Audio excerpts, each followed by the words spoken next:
It's been 6 months, and I'm critical reflection on my, you know, was it the right decision for me to drop out for this course? Because I've a bit about my background and journey, how I become or wanting to be emerging social worker. I was a high school dropout. I was doing adult learning course. So, to branch out, the areas that I could do courses in my life.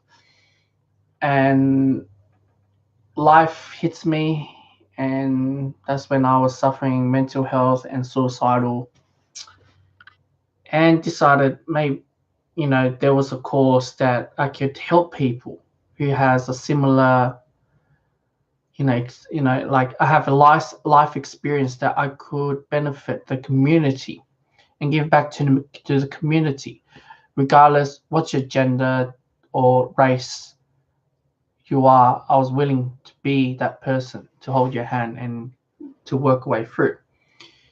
Now, by doing that, I have studied Cert 4 and Diploma of Community Service Work, which is technically the entry level, which is the social welfare jobs.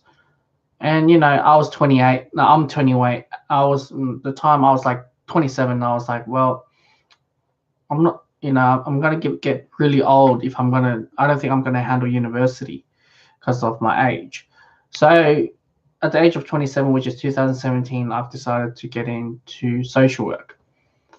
Even though I have volunteered in the past, but I never entered in a paid role, the industry. Now for myself, I am not a political person before I enter the social work, or perhaps aware of the gender or anything going on. I think it's just a recent new thing that kind of hits, which took me a long while for me to figure out. And especially the course that I was in, it was especially more of the social justice, which is more of the liberal side, where other university, or I can't say others, but like I wish that I known a lot earlier that the university that I wanted to get in, like I can't say the other university is based on medical model, which is on psychology and the medical, where this is more of the course that I was in with this uni. It was more of social justice, so you can say SJW. And I remember the first assessment that I submitted, and it was basically talking about like what made you chose social work, what is your reflection, your critical reflection on why did you chosen social work. And obviously I talk about my life, and talk about this and that, what made me choose social work. Many of my class who just got a pass mark, and myself, I failed. And I talk about my life, where I talk about like very crucial moments in my life. And I started to begin, there is something wrong with social work course if they would like to have someone like me on board to help. But you having that, you tell about, what make you, you coming from a rough neighborhood, you're coming from, you know, where a very, very violent school, you're coming from a background, very, very low socioeconomic, and you wanting to give back to the community. And I remember the course when it sticks, the first semester of the first year, it was all right. The second one, that's when it started to hit me, and as well the second year, first semester. And he started to talk more about the politics. How do we hate the patriarchal? How do we hate men, white privilege, etc.? The day that I dropped out of university, my mate's been telling me he was literally, the teacher was forcing all white people, men, to describe their privilege and they have to be sorry. And I find it bizarre because, I spoke to, 40 years experienced social worker, and she's been telling me that this is reverse racism. And, for me, I just wanted to help, especially boys and men, I think this industry is dominated by women, but I didn't quite understand why the industry was dominated by women. Obviously, it's not a very manly, masculine job. It's work, you work, through government funding. I thought it was a good thing. I thought it would be stable, and as well, it's a future job because no robot or AI can replace this sort of industry. And I thought that was the perfect way. And I started beginning to realize understanding with the gender studies and start to go all on and on and on. So I hate men all the way through, regardless if you're just not a white man. They just hate men in general. And I just sat back and asked myself, now I understand why a lot of guys wouldn't choose this course. Or even if they do, they will pretty much will drop out halfway through because it's going through, hating your gender. I was born into a crime gender. It make you feel like you were born into a crime. And everywhere I go in public, I was be caution about myself. I'm not being myself at all. Oh, I can't do this. I can't look at a girl for that long. Not this. I can't do that. I can't do this. I can't do that. And it's so constrained, so very serious. And I don't think it's only just my course. I think it's, even though my course was very, very the breeding zone of the lefty, and I wasn't a lefty, and I tried my hard to blend in, but I still can't do it.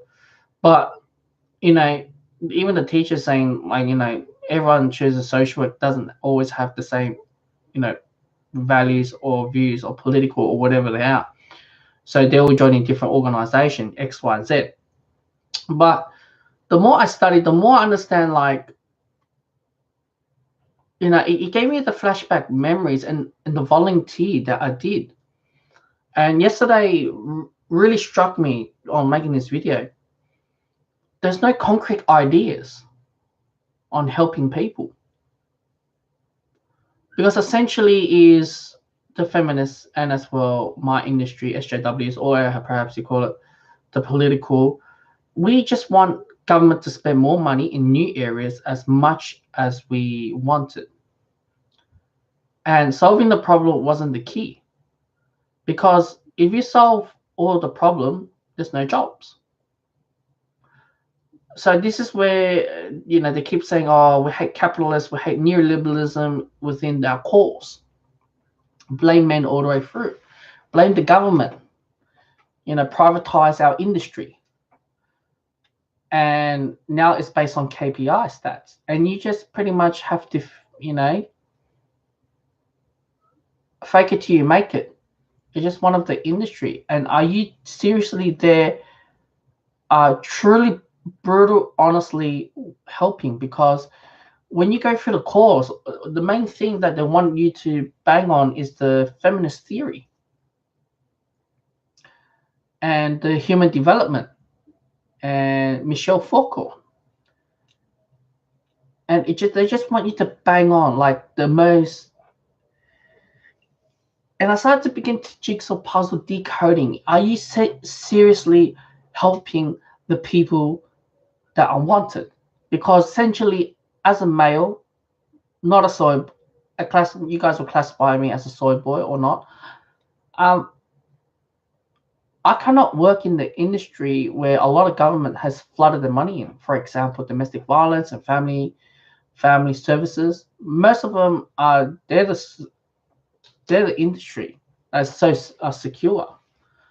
Where what I begin to realize is that my industry is if I fight for refugees, if I bring more refugees, it brings more jobs. Not only just social worker, but everyone benefits from it. Whether you're GP, mental health, disability, traumatized, suicidal, interpreters, and it's X, Y, and Z. Yeah, and I remember when I met up with my friend, I told him about it. The church always wanting to help the poor, right? And they always want to help out. But now people are blending into it. Now it's used as a tool. It's a blur line now. Now, certain type of people wants to use it just to gain power, not because of they're wanting to help people. It's to gain power. And the other one is what I do realize is, in order to break up a family, you get jobs. You're not forcing them, but you're giving them some ideas, saying that yes, oh, you experience domestic violence, this X, Y, and Z. That's a terrible thing. I'm sorry to hear that. You give them this option. Oh, you can contact this and that services. When they make that decision to divorce or run away from their partner or any other service, not only just a partner, then the services were underfunded or understaffed and could not make ends meet for the individual person. But other organization will benefit from it. And it's an industry that I truly honestly thought I'm going to help people. But obviously everyone has their complex problem issues, and the society has adapted to this new of a cost of living and inflation is going up. But at the same time, we were made to hate the government, the patriarchal, the white men. It's not 100% technically them, it's the society is evolving. Even though we fight for government, for welfare to add extra $100 per week or fortnight, $200, it doesn't make everyone a better place. It does not solve everyone. And we learn about the C-right meals, how before all these social problems were honestly brutally was a personal issue. Now it's become a public issue. That's where you got the welfare state and as well these programs, these services. And they don't have a concrete. It's like a temporary aid, a band-aid, or perhaps a temporary. The one who actually will achieve a lot better those who has money. And I'll give you this example. A lot of people who come to Australia say, oh, you got free healthcare, X, Y, and Z. Yes, it's true, but you be on the waiting list. If you're on the money, you would have had a private service and you would have got the service done. So essentially, if you don't have money, and I saw my mate, he wants to see a psychiatrist because he haven't get on to his depression medication for months and yonks. So he has to see his psychiatrist, and he's very suicidal. He wouldn't get services until 2-3 weeks later. If he had money, he would have got his service within a week or tomorrow. And this industry is honestly, brutally, is all about hating the bourgeoisie, and it's all about hating the rich, those who are born with a silver spoon. He doesn't deserve to be a silver spoon. We hate that person. And I'm just there, I'm like, okay, but there's a reason why there's people fortunate and unfortunate, but we just hate the rich people, we hate the white people. It's just ongoing hate. And I don't see myself as a productive or effective or efficient social worker because I pretty much have to lie to myself, where I clearly know that I'm helping this group to be powerful, ripping the government money off. And it's a blur line because now church is in it, because church organizations wanting to help poor, but the people who works in the line are technically, they have a different vision. And now I look back in the course, maybe it's just me, maybe it's just my classmates experiencing. But what I do know, it's a huge trend at the moment with the rape culture and the white privilege and the gender and all this X, Y, and Z. It's very hardcore in my course, of course, because of feminism and as well with the indigenous. And I'm not saying that I do not agree with all of them. I do agree, but at the end of the day, that's too much public issues to deal with. That's way too much. Trying to solve everything, that is impossible. It's not an easy task, but it's what I do see is just, now I look news differently. What the message try to put out, or what's the message hidden behind. I've learned so much nowadays. Now I'm being triggered. I mean, PTSD now. And that's the reason why I left social work, because now I'm a lot more aware of what is going on, even though I live in a lefty state. And I'm just learning. And not everything is necessary is bad. I think it's a great thing for me to learn, but at the same time, this is something that I should have told you guys a bit earlier. That when I was during my childhood, teenage years, my childhood or teenage years, my surrounding friends weren't Chinese. They were like Middle Eastern, Iraqi, Afghani, Iran, Syria, Lebanon, Turkish. It's all about Middle Eastern. And they told me about this social welfare. This welfare is not there to help people. It's just to keep spending government money. They are not there to help. And after I watched